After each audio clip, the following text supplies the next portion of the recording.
प्रकाश।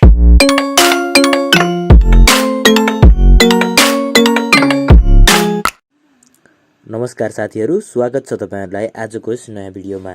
कक्षा 11 को इंग्लिशको रोबर्ट बर्न्सद्वारा लेखिएको अ रेड रेड रोज भन्ने कविता आज हामीले बुझ्न गइरहेका छौं र यस कवितामा जुन एक्सरसाइजहरु छ सम्पूर्ण एक्सरसाइजका क्वेशनहरु पनि गर्न गइरहेका छौं।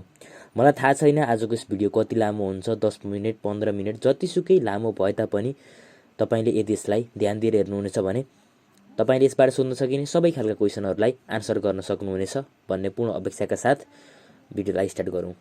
सबैभन्दा पहिला चाहिँ यो कविता चाहिँ रोबर्ट बर्न्सद्वारा लेखिएको कविता हो, जुन कवितामा एउटा सच्चा प्रेम, एउटा गहिरो प्रेम, एउटा निश्चल प्रेमको बारेमा कुरा गर्न खोजिएको छ।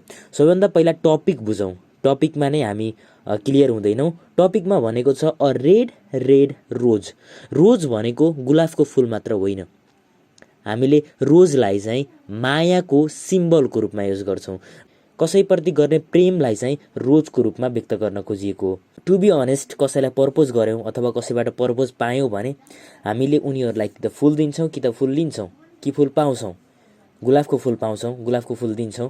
गुलाबलाई चाहिँ अधिकांश माया प्रीतिका कुराहरुमा नै प्रयोग गरिन्छ र यो भनेको त भयो रोज भनेको माया आइछ। रेड रेड भनेर दुई चोटी भन्नुको पनि यहाँ एउटा मिनिङ। रेड रेड भनेर दुई चोटी भनिएको छ, फोकस गरिएको छ। एकचोटी रेड भन्यो अनि फेरि पनि रेड भन्यो। यसको मतलब गाढा, धेरै धेरै गाढा, एकदमै रातो रातो रातो गुलाब फूल भनेको कस्तो भने एकदमै फ्रेश टाइपको, एकदमै निश्चल टाइपको, एकदमै क्लियर भिभिड टाइपको, त्यस्तो खालको माया, एकदमै गाढा खालको प्रेम फोकस गरेर भनेको छ। आफ्नो प्रेमलाई फोकस गरेको छ यहाँ चाहिँ।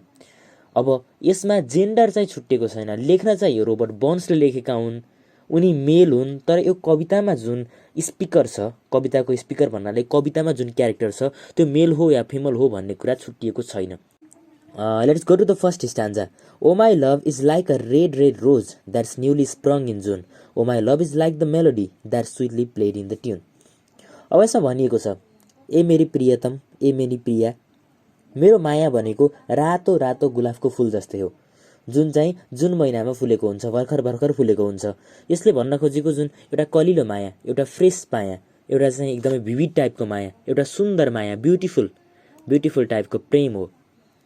जुन प्रेम चाहिँ भर्खर भर्खर स्टार्ट भएको छ त्यस्तो प्रेम हो। र ए मेरी प्रिया, मेरो माया भनेको त गीतहरुमा बजाइने धुन जस्तै हो, जुन चाहिँ विभिन्न गीतहरुमा, विभिन्न मधुर गीतहरुमा प्रयोग गरिन्छ। मेरो माया त्यति मिठो छ, मेरो माया त्यति राम्रो छ, गुलाबको फूल जस्तो राम्रो छ, गुलाबको फूल जस्तो फ्रेश छ, आकर्षक छ, मनमोहक छ भन्न खोजेको। अर्को स्ट्यान्जामा जाउँ। As fear are due by bunny lash भनेको यहाँ चाहिँ यो जुन इंग्लिशको सेकेन्ड फेज अफ ल्याङ्ग्वेजलाई युज गरिएको छ। फियर आर्ट दौ भनेको चाहिँ आर्ट भनेको हामीले तल ग्लोसरीमा पनि हेर्न सक्छौं। आर्ट भनेको आर हो र दौ भनेको यु हो। भने पछाडि माई बनी ल्यास भनेको प्रिया, मेरो माया गर्ने मान्छे भनेर भन्न खोजेको। तिमी यति राम्री छौ, म तिम्रो मायामा यति गहिरो गरी जति बेलासम्म समुद्रमा पानी रहनेछ त्यति बेलासम्म मेरो माया रहिरहनेछ, त्यति बेलासम्म मेरो माया सुक्ने छैन। अर्थात् समुद्रमा कहिल्यै पानी सुक्ला र होला पछाडि केही भएर पानी सुक्ला, तर समुद्रमा पानी सुक्ला भन्ने कुरा त लगभग असम्भव नै छ नि। भने पछाडि त्यो माया टुट्नको लागि अथवा त्यो माया ब्रेक हुनको लागि, त्यो लभ ब्रेक हुनको लागि पनि त्यत्तिकै इम्पोसिबल छ भन्न खोजेको हो। भन्नाले जे भने पनि माया चाहिँ एकदमै गाढा छ, एकदमै गहिरो छ, एकदमै प्योर छ, ट्रु छ भन्न खोजेको। त्यहाँ पछाडि till all the seas gangs dry my dear and the rocks melt with the sun and I will love थी भनेको पनि यु नै हो, and I will love you still my dear while the sands of life shall run। अब यसमा भन्न खोजेको के हो, यसमा दुईवटा कुराहरू छ, rocks melt with the sun and the sands of life shall run। यसमा सरासर मिनिङमा मात्र जान हुँदैन। यसमा चाहिँ rocks melt with the sun भनेको के हो, rocks melt with the sun, घामको प्रकाशले चट्टानहरू पग्लनु। त्यो कस्तो अवस्था होला त, घामले गर्दा चट्टानहरू पग्लुन्, चट्टान पग्लन, ढुङ्गा पत्थरहरू पग्लन सम्भव होला त? त्यो सम्भव त पक्कै पनि छैन। यो कति बेला हुनसक्छ? जति बेला पृथ्वी विनाशमा पुग्छ, जति बेला पृथ्वीको विनाश हुन्छ, जति बेला पृथ्वीबाट सबै जीवजन्तुहरू नासिन्छन्, जति बेला सबै कुराहरू मासिन्छ, सबै कुरा डिस्ट्रोय हुन्छ, त्यति बेला चाहिँ सम्भव होला भन्न सकिन्छ। यो भनेको चाहिँ पृथ्वीको विनाश हुने टाइममा अथवा कलियुगको अन्त्य भन्छन् नि, त्यो कलियुगको यो अन्त्य हुने बेलामा चाहिँ यस्तो हुन्छ होला सायद।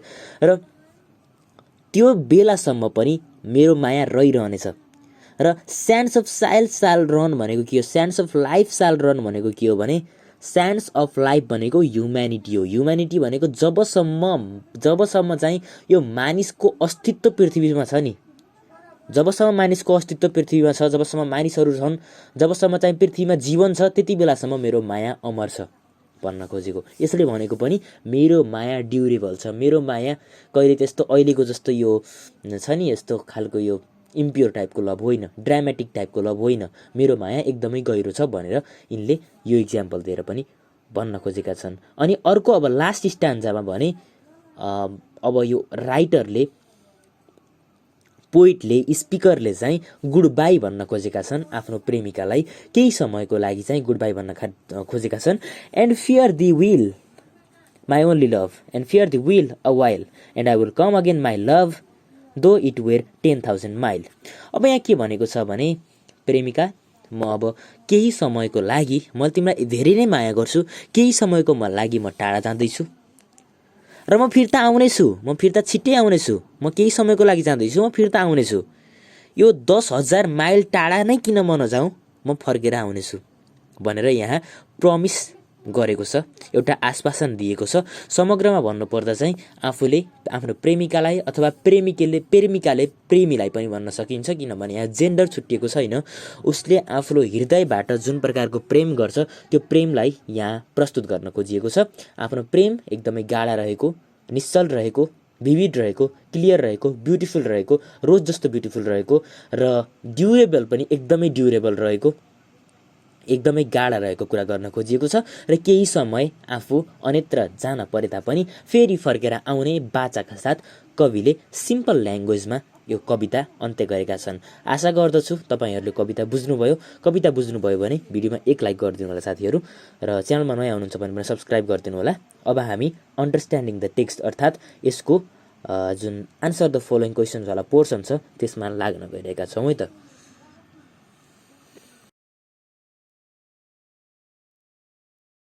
अब हामीहरू यसको एक्सर्साइजतर्फ जान गइरहेका छौँ। सबैभन्दा पहिला प्रश्नहरू छन्। To which two things does the speaker compare his love in the first stanza. पहिलो स्टान्जामा चाहिँ कविले कुन दुईवटा कुराहरूसँग आफ्नो प्रेमलाई दाँजेका छन् भनेर प्रश्नले सोधेको छ। यसलाई हामीले यसरी उत्तर दिनुपर्ने हुन्छ। The speaker compares his love in the first stanza with the red red rose in the melody of the songs. Melody भनेको गीतको धुन हो। गीतको धुनसँग र रातो गुलाबसँग आफ्नो प्रेमलाई दाँजेको छन् भनेर भन्नुपर्ने हुन्छ। अब जाउँ दोस्रो क्वेसनमा। What does the speaker promise in the second and the third stanzas. Second र थर्ड स्टान्जामा चाहिँ स्पिकरले के कुरा बाचा गर्दछन् अथवा आफ्नो प्रेमिकालाई के कुरा बाचा गर्दछन् भनेर प्रश्नले सोधेको छ र हामीले यसलाई उत्तर दिने क्रममा the speaker promises that never ending the speaker promises the never ending love in the second and third stanzas. स्पिकरले चाहिँ आफ्नो कहिल्यै नमर्ने मायाको बारेमा सेकेन्ड र थर्ड स्टान्जामा बाचा गरेका छन्। आफूले सदैव आफ्नो प्रेमिकालाई माया गरिराख्ने कुरालाई सेकेन्ड र थर्ड स्टान्जामा बाचा गरेको कुराको रूपमा व्यक्त गरिएको छ। He has used some example to express his feelings. आफ्ना विचारहरूलाई, आफ्ना भावनाहरूलाई एक्सप्रेस गर्नको लागि, व्यक्त गर्नको लागि उनले विभिन्न खालका उदाहरणहरू प्रयोग गरेका छन्, जस अन्तर्गत समुद्र नसुक्ने बेलासम्म वा समुद्रमा पानी भइराख्ने बेलासम्म आफ्नो माया नमर्ने र जबसम्म धरतीमा मानिसहरूको अस्तित्व छ त्यति बेलासम्म आफ्नो माया नमर्ने भनेर यी दुईवटा मेन इक्जाम्पल, मेन सिमिलीहरू युज गरेर चाहिँ उनले आफ्नो फिलिङलाई एक्सप्रेस गरेको पाइन्छ। जाउँ तेस्रो क्वेसनमा। What imagery does he used in this form and why do you think he use such language. प्रश्नले के भन्छ भने के इमेजरीहरू चाहिँ यो कवितामा प्रयोग भएका छन्। इमेजरी भनेको चाहिँ जुन सिमिली जस्तै हो। अब यस्ता इमेजरीहरू प्रयोग गर्नुको कारण के हो त भनेर सोधेको छ। यसको आन्सरलाई तपाईँले यहाँ देख्न सक्नुहुन्छ। तपाईँले यसरी उत्तर दिनुपर्ने हुन्छ। The speaker has exaggerated his love to his beloved by using various imageries. Imageries भनेको के हो भने आफ्ना जुन सोचाइहरू छन्, इमेजिनेसनहरू छन्, आफ्ना जुन मनमा भएका चित्रित जुन वस्तुहरू छन् ती वस्तुहरूलाई बढाइचढाइ गरेर अब उनले सरासर आफूले जुन माया गर्ने एउटा सिम्पल कुरालाई चाहिँ किन यति धेरै बढाइचढाइ गरेर भनेको होलान् अथवा किन यस्ता इमेजरीहरू प्रयोग गरेका होलान् भनेको छ आफ्नो फिलिङ जुन छ, जुन आफ्नो अनकन्डिसनल लभ छ, आफ्नो जुन ट्रु प्योर लभ छ, एभरग्रिन लभ छ, त्यो एभरग्रिन लभलाई चाहिँ एकदम सशक्त रूपमा व्यक्त गर्नको लागि र आफ्नो भित्रैदेखिको प्रेमलाई शब्दको माध्यमबाट व्यक्त गर्नको लागि, सशक्त रूपमा व्यक्त गर्नको लागि उनले यस्ता शब्दहरू प्रयोग गरेका छन् भनेर भन्नुपर्ने हुन्छ।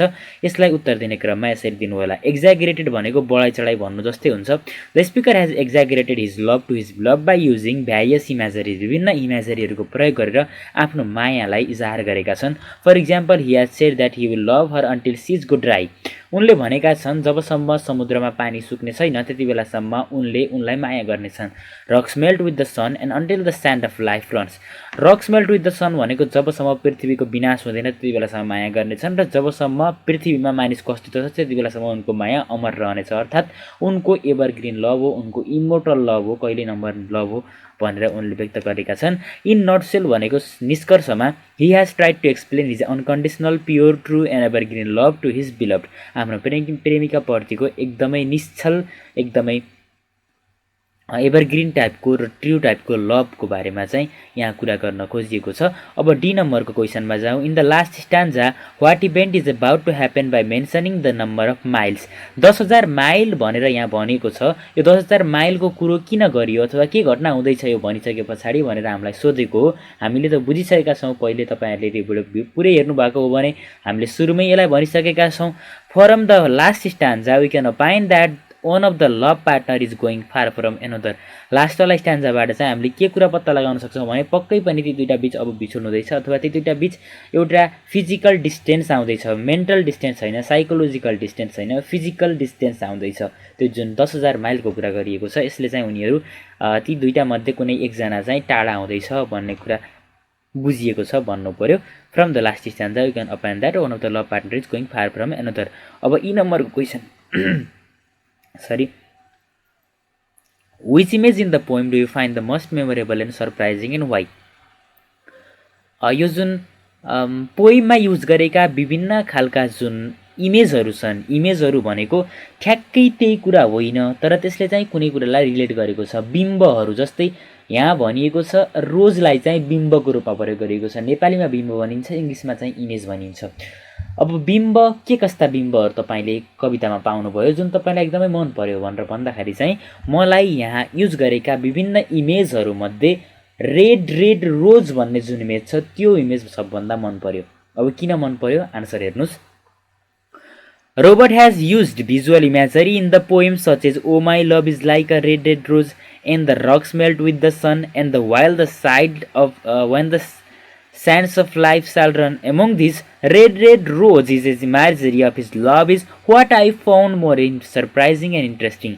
He has resembled his love by using the image of rose and his pureness or extremeness of love using red color that is repeated twice, strengthening his feeling of love towards his beloved। बुझ्नुभयो होला। Red red रोज वाला जुन imagery use गरिएको छ त्यो imagery मलाई सबभन्दा मन पर्यो किनभने आफ्नो प्रेमलाई उनले गुलाबको फुलको माध्यमबाट व्यक्त गरेका छन् भने रातो रातो भनेर दुईचोटि भन्नुले उनको जुन एक्सट्रिमनेस छ, जुन आफ्नो प्रेमको जुन स्ट्रेन्थन गरेर भनेका छन्, सशक्त पारामा भनेका छन्, फोकस गरेर भनेका छन्, आफ्नो प्रेम एकदमै गहिरो भएको गाढा भएको सङ्केत दिएका छन्। यो इमेजरी मलाई मन पर्यो भनेर मैले यसरी भनेको छु। अब रिफरेन्स टुवर्ड्स द कन्टेक्स्ट भन्नेमा जाउँ।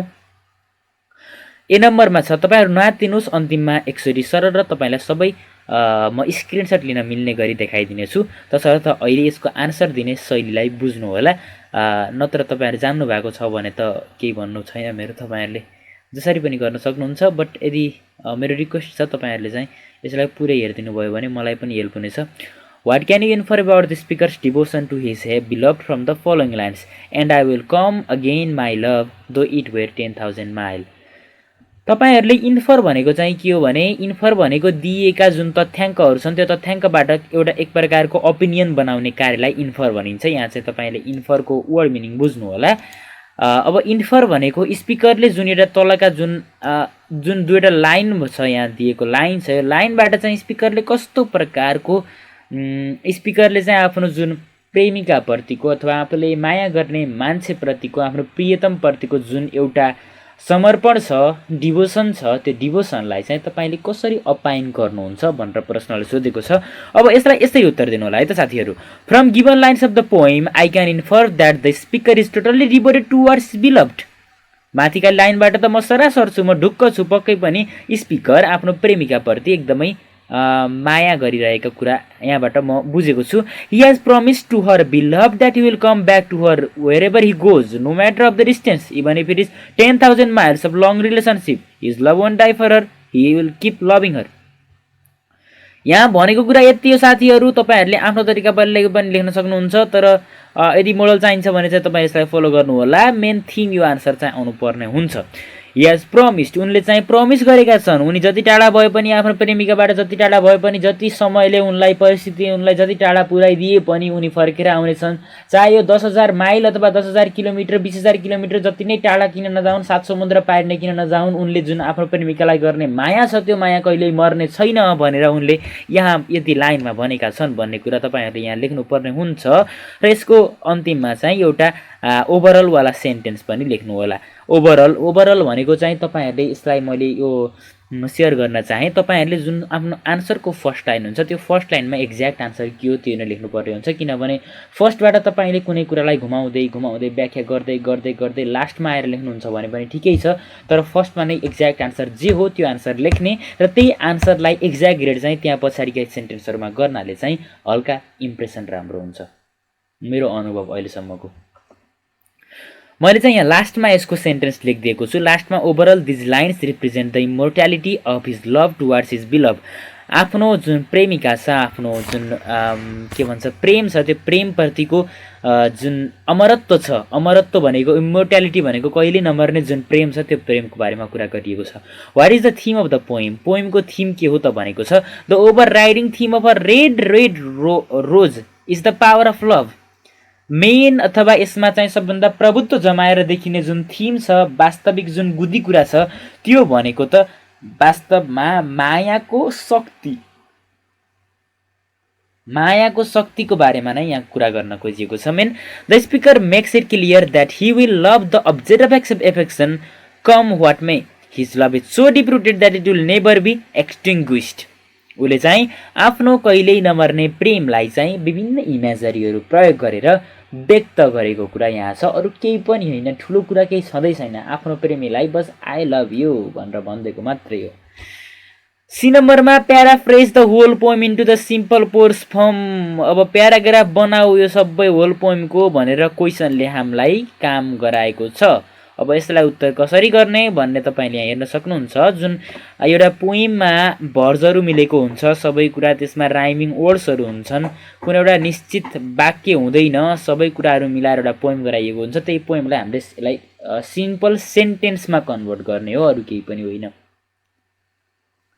अब यसलाई सेन्टेन्समा कन्भर्ट गर्दाखेरि जुन यसको मूल भाव समेटिने गरी मैले यहाँ गरेको छु तपाईँहरूले हेर्न सक्नुहुन्छ। The speaker describe his or her love meaning either the person the speaker loves or the speaker's feeling of love for that person as being as beautiful vivid fresh as a flower that has just recently bloomed. This love is a sweet as a beautiful song played by a skilled musician. The beloved is so beautiful that the speaker loves her with a deep and strong passion. अब सबभन्दा पहिलो जुन हाम्रो स्ट्यान्जा छ, पहिलो स्ट्यान्जामा जुन मेलोडीको र रोज रोज red red रोजको कुरा गरिएको छ त्यतिको चाहिँ यहाँ तपाईँले हेर्न सक्नुहुन्छ। यसले भन्न खोजेको के हो भने स्पिकरले चाहिँ आफ्नो माया जुन एकदमै फ्रेस छ, ब्युटिफुल छ र भर्खर भर्खर कलिलो माया छ, त्यो कलिलो मायाको बारेमा यहाँ कुरा गरेका छन्। र जुन माया चाहिँ एउटा सङ्गीतकारले, एकदम कौशल खालको सङ्गीतकारले, एकदम ट्यालेन्टेड सङ्गीतकारले बजाएको गीतको धुन जस्तै, मधुर धुन जस्तै रहेको कुरा गरेका छन्। पहिलो वाक्यमा भनेको यही होइन त साथीहरू? यही नै हो, तपाईँहरूले बुझिसक्नु भएको छ, हामीले बुझिसकेका छौँ। अब दोस्रो स्ट्यान्जाले के भन्छ त? The beloved is so beautiful that the speaker loves her with a deep strong passion, so strong in fact the speaker's love will last until the oceans have become dry.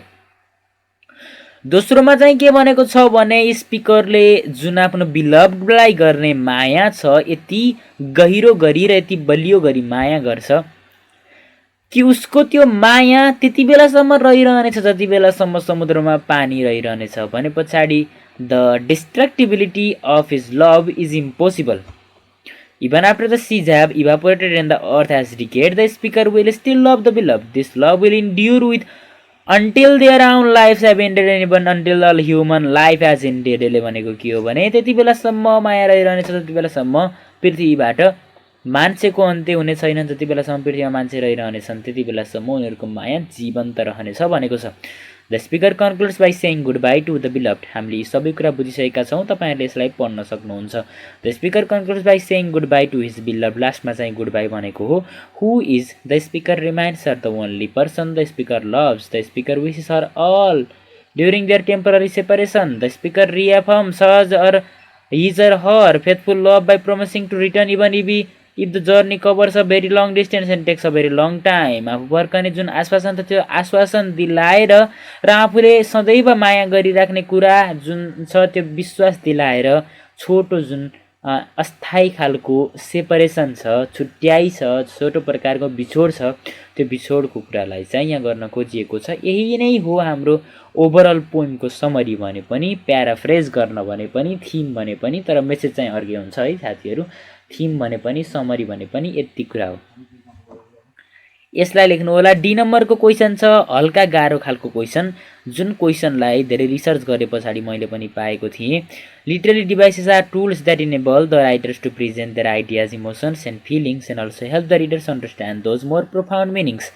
Literally devices भनेको के हो भने साहित्यिक अंशहरू हुन्छन्, केही विभिन्न पाठहरू हुन्छन् जसको माध्यमबाट कुनै पनि भावनाहरू विचार गर्नको लागि, भावनाहरू व्यक्त गर्नको लागि, आफ्ना विचारहरूलाई चाहिँ अझ सशक्त ढङ्गबाट सबैले बुझ्ने किसिमले र थप प्रभावकारी माध्यमबाट व्यक्त गर्नको लागि प्रयोग गरिने विभिन्न खालका माध्यमहरू छन्, जस अन्तर्गत सिमिली भनिसकेका छौँ हामीले। सिमिलीहरू पनि पर्दछन्। यस्ता जुन कुराहरू छन् यी कुराहरू के युज भएका छन् भन्ने कुरालाई चाहिँ एनालाइज गर्नुहोस्। के बेसमा, सिमिलीको बेसमा, सिम्बोलिजमको बेसमा, इमेजरीको बेसमा, अलिट्रेसनको बेसमा, एसोनेन्सको बेसमा। अब हामी जस्तो धेरैलाई त यहाँ सबै वर्ड नै नयाँ छन्, तैपनि नातिनुस् हामीले यिनैको बारेमा अब छलफल गर्नेछौँ। The literary analysis shows with the help of these literary devices the poet has sketched a very vivid and realistic picture of his profound love. कुनै पनि कुरालाई भिजुअलाइज गर्न सहयोग गर्ने यी सबै लाइटररी डिभाइसेसले कुनै पनि वर्डको प्रोफाउन्ड मिनिङ, डिप मिनिङ अथवा त्यसको गहिरो मिनिङ के हो त भन्ने कुरा बुझाउन सहयोग गर्दछ साथीहरू। Robert Burns has used some literary elements in this poem to show the beauty of his beloved and the intensity of his love. The analysis of some literary devices used in the poem has been listed below. Assonance भनेको, assonance is the repetition of the vowel sounds in the same lines as the words of I in I will love thee still my dear। assonance भनेको यो हो, तपाईले बुझिसक्नुभयो। अर्को छ simile. Simile भनेको there are two similes used in this poem. The first is used in the first line, O my love is like a red red rose. Here the poet compares his beloved with the red rose. The second is used in third line, O my love is like the melody. The poet compares his love with the sweet melody. Simile भनेको आफ्नो कुनै पनि भौतिक चिजलाई चाहिँ केसँग compare गरिएको छ भनेको कुरालाई चाहिँ यहाँ सिमिलीको नाम दिएको हो। सिमिली चाहिँ यी कुराहरू हुन् भनेर तपाईँ लेख्नु होला। सिम्बोलिजम भनेको चिन्ह हो। हामीले बुझिहाल्छौँ चिन्ह भनेको त। अब सिम्बलमा चाहिँ के छ, हाम्रो अब रोजलाई चाहिँ सिम्बल अफ लभको रूपमा युज गरेको छन्। Robert has used rose as a symbol of love. Symbolism means to use the symbols to signify the ideas and qualities giving thing symbolic meanings different from their literal meanings. कुनै पनि शब्दको त्यसको साहित्यिक meaning हुन्छ र अर्को भनेको symbolic meaning हुन्छ। यी मध्ये सिम्बलिक मिनिङको लागि युज गरिने सबै सिम्बलहरू अथवा त्यस्तो प्रकारको जुन मेथड छ, मेथोडोलोजी भनेकै सिम्बोलिजम हो। त्यहाँ पछाडि अब एलिटेरेसन भन्ने छ। एलिटेरेसन भनेको, alliteration is the repetition of consonant sound in the same line such as the sounds of I and R in the O my love is like a red red rose. Alliteration भनेको चाहिँ consonant साउन्ड्सहरू हुन्छन्, जुन I आ जस्ता consonant साउन्ड्सहरू हुन्छन्, तिनीहरूलाई चाहिँ एउटै लाइनमा रिपिट गरिन्छ भने त्यस्तो जुन मेथड छ त्यसलाई चाहिँ एलिट्रेसन भनिन्छ। अघि हाम्रो माथि एउटा कन्सोनेन्ट्स भन्ने पनि आएको थियो। कन्सोनेन्ट्स भनेको पनि त्यस्तै हो। सरी एसोनेन्ट्स भन्ने हुन त कन्सोनेन्ट्स पनि हुन्छ है फेरि। अब फाइनली आएको छ इमेजरी। इमेजरी भनेको के जुन इमेजहरू छन् इमेजहरू युज गरिएको छ त। Imagery is a distinct representation of something that can be experience or understood through 5 senses. Robert has used visual imagery in this poem, such as "Oh my love is like a red red rose, and the rocks melt with the sun, and while जुन यस्ता छन् well the स्यान्ड्स of साल run है के भन्ने छ एउटा त्यहाँ, त्यो पनि हो। यहाँ चाहिँ टाइप मिस्टेक भएछ, तपाईँले विथ द सनसम्म पनि लेख्न सक्नुहुन्छ। ओके, यो समटाइम्स इमेजरी भनेको चाहिँ त्यही हो, हाम्रो जुन इमेजहरू हुन्छ त्यो इमेजहरूलाई चाहिँ युज गरिन्छ भने त्यसलाई चाहिँ इमेजरी भनेर भनिन्छ। Distinct representation of something that can be experience र अन्डरस्टुड थ्रु 5 सेन्सेस। हाम्रो जुन ज्ञानेन्द्रियहरू छन्, ज्ञानेन्द्रियहरूले चाहिँ बुझ्ने विभिन्न कुराहरूको चाहिँ डिस्टिङ्क्ट रिप्रेजेन्टेसन भनेको एक्ज्याक्ट रिप्रेजेन्टेसन अथवा त्यसको भिजुअलाइजेसन भनेको इमेजरी हो।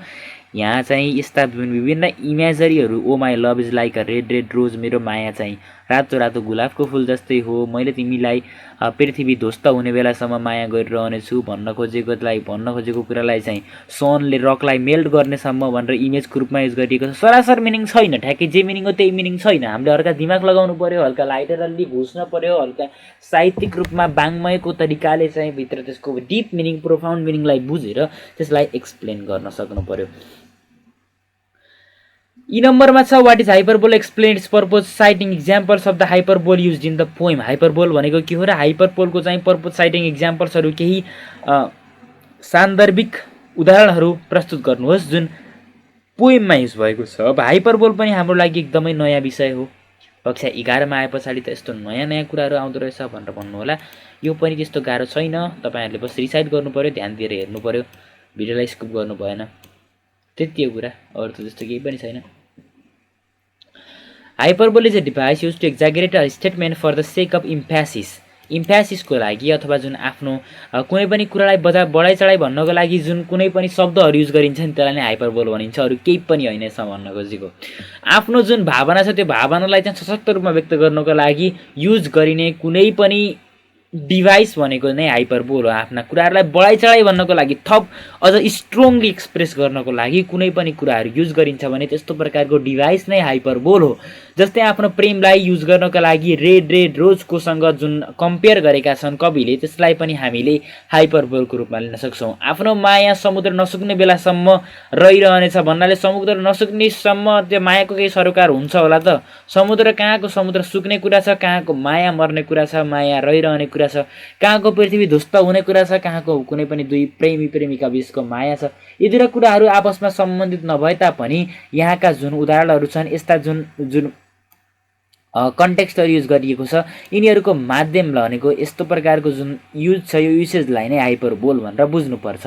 Till all the seas gang dry and says that is fall will flow even when the seas dry up then the second stanza is the third stanza and the rocks melt with the sun. यहाँ यी कुराहरू भनेको चाहिँ हाम्रो के भन्छ यो hyperbole हो भनेर भन्नु पर्यो। उदाहरण पनि लेखिसकियो, यसको आन्सर सकेको छ। अब लास्टवाला क्वेसन छ what is refrain, why is it used in the poem, explain citing an example of from the poem. Refrain भनेको के हो त? रिफ्रेन भनेको के हो भने कुनै पनि एउटा लाइन, कवितामा विभिन्न लाइनहरू हुन्छन्, कुनै पनि एउटा लाइन जुन लाइन चाहिँ 2-3 चोटि कवितामा रिपिट हुन्छ त्यसलाई नै रिफ्रेन भनिन्छ। के रहेछ भन्नुहोस् मसँगै, रिफ्रेन भनेको त्यस्तो लाइन हो जुन लाइन चाहिँ कवितामा केही दूरीमा अथवा केही समय पछाडि फेरि दोहोरिन्छ, ट्याक्कै दोहोरिन्छ, त्यसलाई नै रिफ्रेन भनिन्छ। कवितामा चाहिँ यहाँ एन्ड आई विल लभ थी स्टिल माई डियर भन्ने जुन लाइन छ यो लाइन चाहिँ ट्वाइस रिपिट भएको छ। साथीहरू अब हामी आउँदैछौँ रिफ्रेन बियोन्ड द टेक्स्टमा। What kind of love is expressed in the red red rose poem.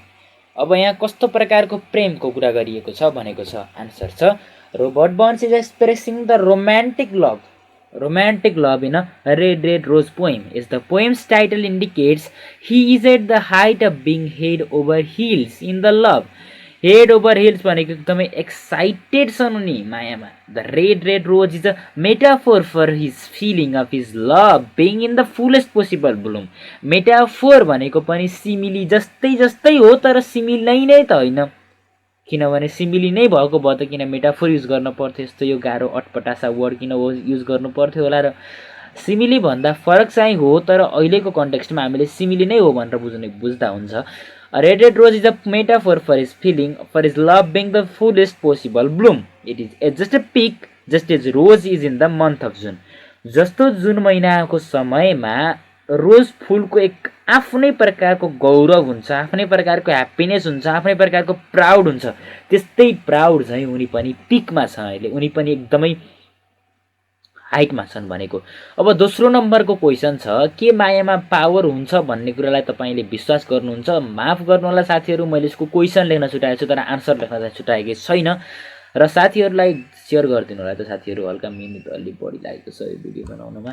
So मैले चाहिँ I believe that the power of love is so influential. मैले मायामा शक्ति हुन्छ भन्ने कुरा पत्याउँछु भनेर लेख्नुहोस्।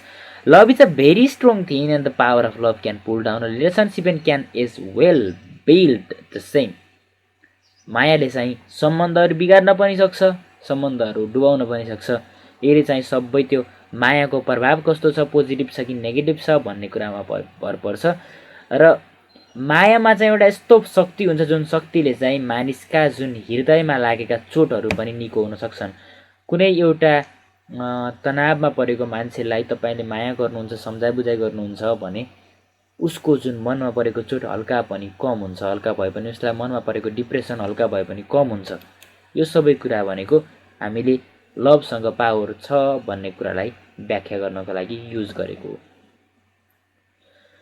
दोस्रोमा छ, किन कविहरूले चाहिँ आफ्नो बिलभलाई एड्रेस गरेर पोइमहरू बनाउँछन्?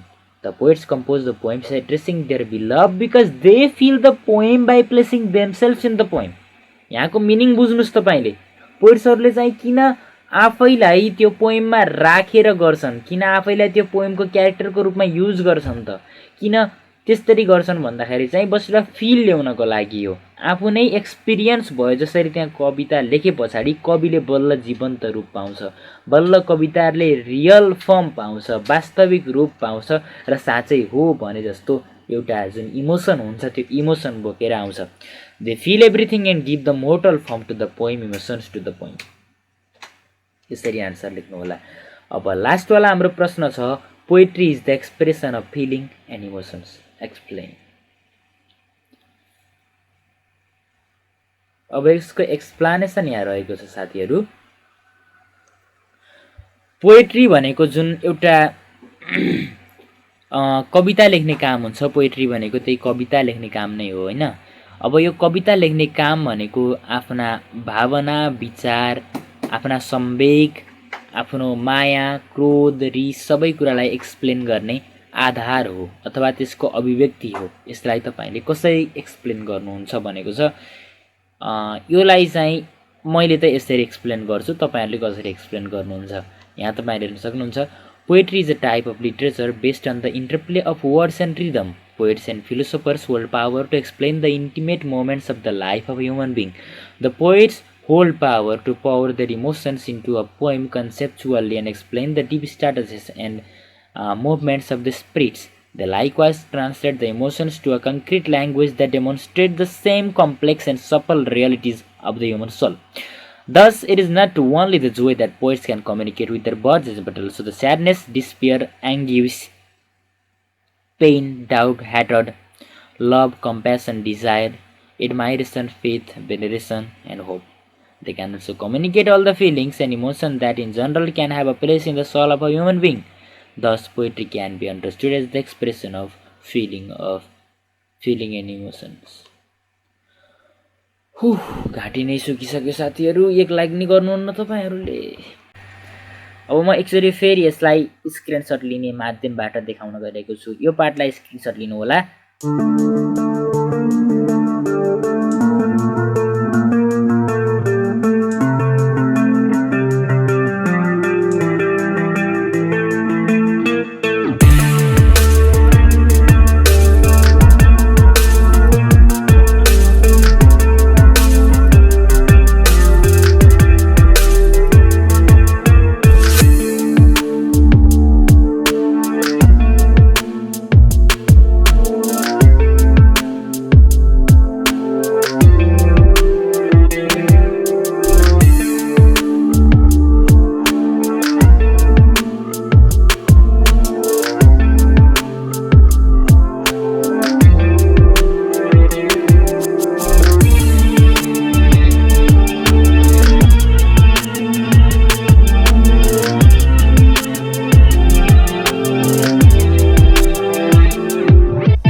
नयाँ भिडियोहरूमा नोटिफिकेसन पाउनको लागि त्यो नोटिफिकेसनवाला बटनलाई पनि अन गर्नुहोला।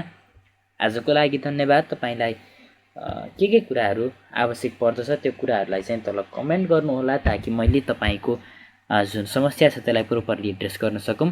च्यानलमा जुन प्रकारको सपोर्ट देखाउनु भएको छ त्यो सपोर्ट एकदमै प्रशंसनीय छ। So guys keep supporting, keep loving. यहाँ चाहिँ यो जुन सेक्सनहरू छ नि सेक्सनमध्ये तपाईँहरू यो प्लेलिस्ट भन्ने अप्सन छ, मोबाइल भर्जनमा पनि यो प्लेलिस्ट भन्ने अप्सन देखाउँछ। प्लेलिस्टमा क्लिक गर्नुहोस्। त्यहाँ पछाडि मैले यहाँ अपलोड गरेँ मध्येबाट अहिलेसम्म नेपालीको नोट्सहरू, इङ्ग्लिसको नोट्सहरू र सोसियलको नोट्सहरूको यही प्लेलिस्ट बनाएको छु। जुन तपाईँले नोट्सहरू पाउन गाह्रो भइरहेको छ भने तपाईँले यिनै प्लेलिस्ट खोलेर यहाँ क्रमशः मैले यो विषयमा बनाएका सम्पूर्ण भिडियोजहरू यिनै प्लेलिस्टमा सम्बन्धित प्लेलिस्टमा पाउन सक्नुहुन्छ। जस्तै यहाँ सोसियलको नोट्सहरू यसरी पाउन सक्नुहुन्छ। सोसियलमा मैले अझसम्म पोस्ट गरेको सोसियलबाट रिलेटेड सबै भिडियोहरू यहाँ पाउन सक्नुहुन्छ। नेपाली नोट्स क्लास 11 भन्ने प्लेलिस्टमा चाहिँ नेपालीबाट अझसम्म पोस्ट गरेका सम्पूर्ण नोट्सहरू पाउन सक्नुहुन्छ। जसमा यो लास्टवाला भिडियोमा चाहिँ सबभन्दा HD 1080 पिक्सलमा पाउन सक्नुहुन्छ भने जसमा कुनै समस्या छैन मलाई लाग्छ सायद। त्यहाँ पछाडि इङ्ग्लिस नोट्स भन्नेमा चाहिँ सबै इङ्ग्लिसका नोट्सहरू प्राप्त गर्न सक्नुहुन्छ र इङ्ग्लिसको अहिलेको यो भिडियो लगायतका tsrzone.blogspot.com मा पनि नोट्सहरू तपाईँले पाउन सक्नुहुन्छ।